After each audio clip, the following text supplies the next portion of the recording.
Don't worry, I've cut the fat out of this video. I kept the highlights so it should serve its purpose without getting too boring. Still pretty new to this, so you can expect me to be rough around the edges. Now let's just get into it before I start waffling on. I'm practically brand new to this car.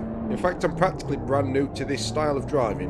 I've gone and bought the Honda Civic's TCR. We're looking around a couple of hours worth of experience in here, and somehow managed to finish P1. It does work in my favour that I know the Nürburgring really well.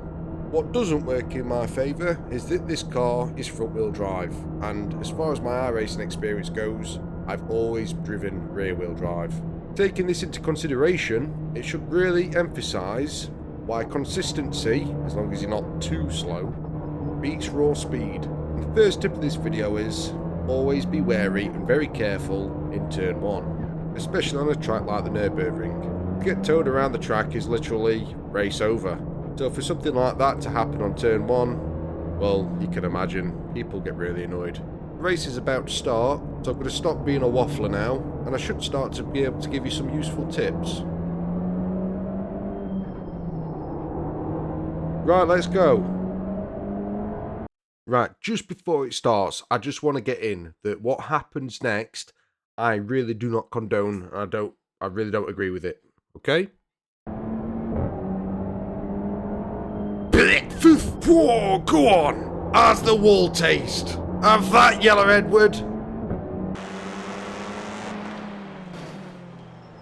And unfortunately, his engine just goes bang.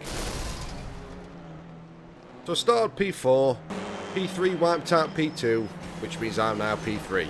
And then P2 has a hiccup, spec-fists the curb, and I'm now P2.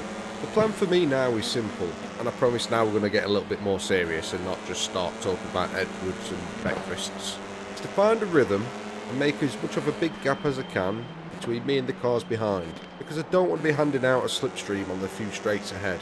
Notice how I didn't say close the gap between me and P1 yet. It's the first lap on the Nürburgring. Anything can happen. Finding pace and rhythm wins on tracks like the Nürburgring. Jumping a minute or two ahead, I want to show you what happens with these two guys. Hiccup Honda goes for a dive bomb, kind of, and the blue Audi performs an absolutely great switcheroo, to be honest. Here we are from the Audi's perspective. He sees Hiccup Honda go for the move, waits for him to overshoot, and then literally just continues on his normal racing line, as cold as ice. But we'll not talk about what slapped to the back of his car, shall we not? Either way, that was a great bit of racecraft and wizardry. Another minute or two again in front, the same guy starts to lose his cool. Whereas I'm trying to find a pace that's comfortable for me, but keeps the guys behind at bay, instead of trying to find a rhythm and consistency, Liverpool FC is getting out of their comfort zone, trying to outmatch my pace.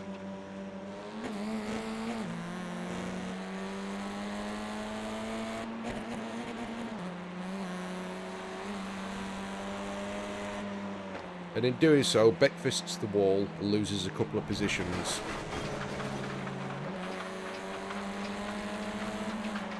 And almost loses a third, whilst using the rear of his car as a stop on the guy behind. Almost pit manoeuvring himself straight back to the pits. He was really lucky to get out of that unscathed.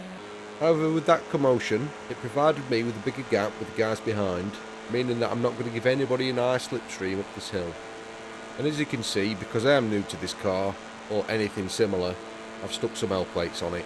I don't know what actually come over me here, but this section of the Nürburgring, I absolutely nailed, and unintentionally close a major gap between me and P1, and widen the gap between me and P3. So for this part of the video, I'm just going to show you the line that I take through this section of the Nürburgring. I don't race with the driving line, or anything like that, in hopes that you'll pick up a thing or two that'll help you in your races at the Nürburgring.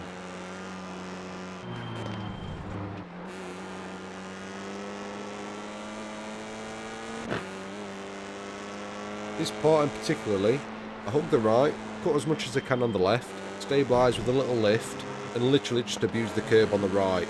Light brakes without dropping gear into a gradual full throttle. Again, light brakes, a gradual lift, and a steady throttle in, keeping a consistent left around the apex. Drops third for front end traction, again light on the brakes, and another gradual full throttle, keeping my two right tyres on the track, avoiding an off-track penalty. Light brake, gradual right, steady full throttle again, steady but consistent brakes, dropping back down to third just before corner entry, steady back on the gas with a little kiss on the curb on the right. Full send to the ramp.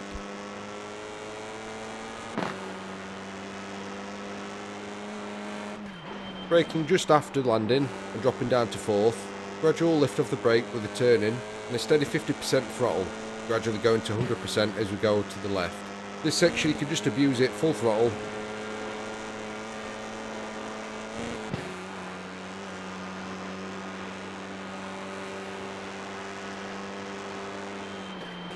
And then a steady gear down to fifth and fourth, with a short blast of the accelerator again, before dropping to third before the left-hander. And then I absolutely butcher this carousel and go back to normal. But what I don't do is try and compensate for a bad corner. If you try and compensate for a bad corner and a little bit of loss of time, you're probably going to be pushing the car a little bit past the limit, which can be race-ending. But either way, look at the gap that I managed to make behind me. This guy's definitely not getting any slipstream from me. Lap 1, mission accomplished. Now I'm going to skip lap 2, nothing happens, but on lap 3, this is where the moral of the story is. I found my rhythm, I found my pace, I'm happy that I'm faster than P3, and I've accepted that I haven't got P1 pace. But P1's been pushing the limits. I've been finding consistency. We've heard the story of the rabbit and the turtle. Turtle wins. In reality, the turtle doesn't win. But the moral of that story is just consistency. I found a pace that suits me, that I can drive not very risky with. I can stay in the race, be competitive, and not betfist myself. But to be sure that in practice, I do push myself past my limit. Practice is where speed is gained. If you're trying to find extra pace during a race, it's probably going to end badly, and that is exactly what happens to P1. So I'm going to skip a minute or two in front and jump to P1's perspective. He's cutting the corners as much as he can, and if you notice his driving is a little bit more, let's say, erratic. Yeah, he's roughly a second faster a lap than me, but he's taking some severe risks. Just keep an eye on his driving style. The game-changing moment isn't far ahead. And if you also look at his fingers, he seems to have developed arthritis during this race. I don't really know what happened in this recording, but I found it a little bit amusing.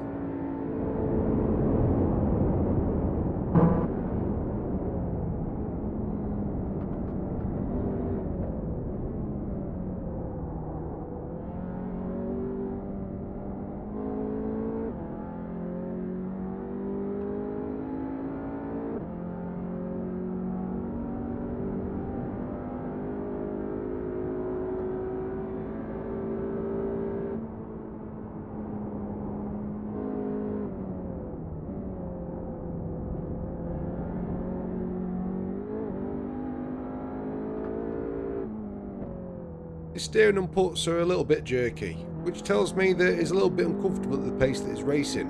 His P1, adrenaline's kicking in, and unpredictability happens at this stage. That's why it's important to keep our cool and not let emotions get the better of us.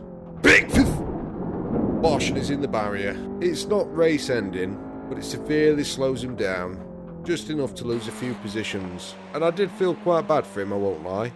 I think he's got a little bit too excited. Put a little bit too much weight on the front tyres, the rears have lifted and he's lost some control.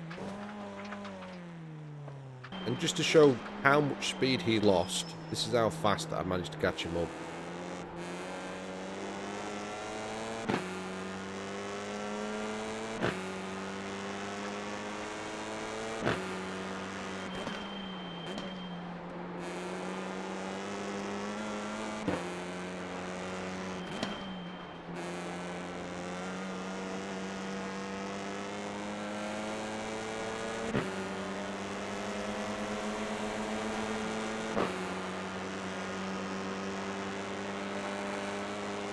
What an absolute shame. Now I get it, I understand.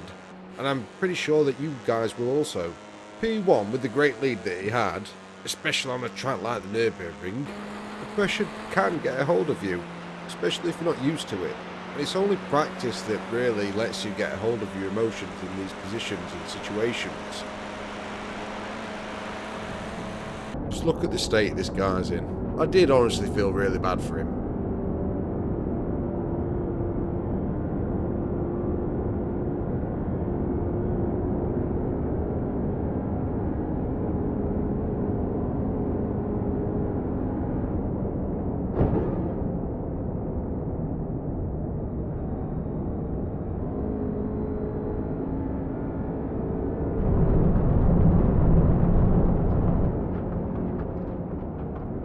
Couple of hours experience, L plates, we managed to dominate a top split lobby with just pure consistency, showing that raw pace doesn't always win.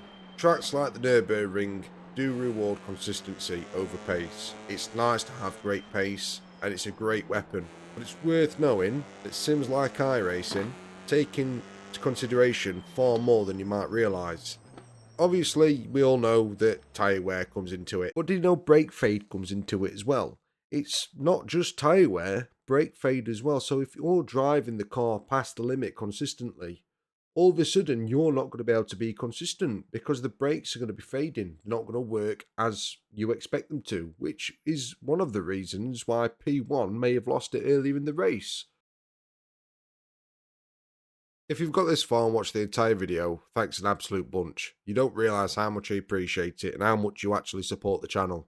If you want to be notified the next time I upload a video or go live on iRacing, you could go a step further and hit the subscribe button. Again, you don't have to, but I'd massively appreciate it. The channel is in very early stages and I'm improving, although I'll always be rough around the edges.